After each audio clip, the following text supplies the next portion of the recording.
Yehuda and Miriam Ferris have been part of this chabad house of the East Bay in Berkeley for 33 years, and nobody comes to their services in 33 years. Come on now.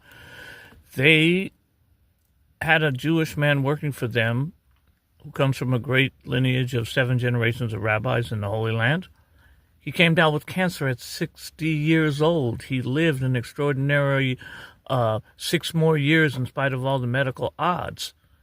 He left his half ownership of 1810 Grant Street, Berkeley, worth $2 million in his valid trust. And he said, give a quarter of his half to his 3 elderly Jewish siblings who are not financially established, not college educated.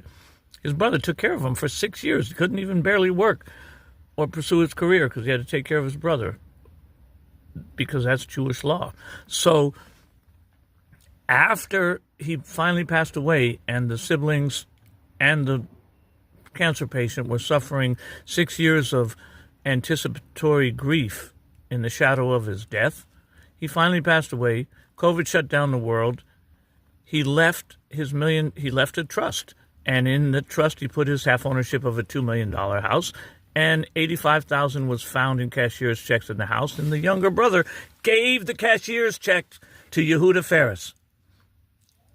And 5 years later, the 3 siblings don't have a penny. They never got anything, and the trust is bankrupt because Yehuda Ferris and his alleged attorney, Will Rogers of Petaluma, blew all the money, stole the cash out of the bank account, sold the property, sold $1 million worth of real estate for $82,000.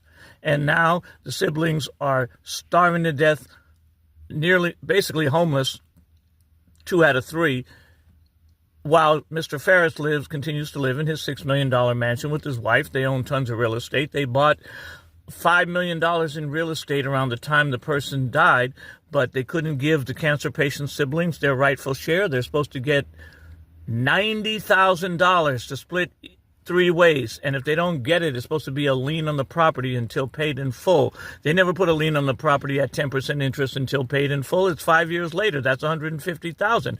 The original trust, which they never informed the beneficiaries that it was an amended trust. That's illegal. The original trust gave them 25% of his half of a $2 million house. Do not donate a penny to Chabad of the East Bay.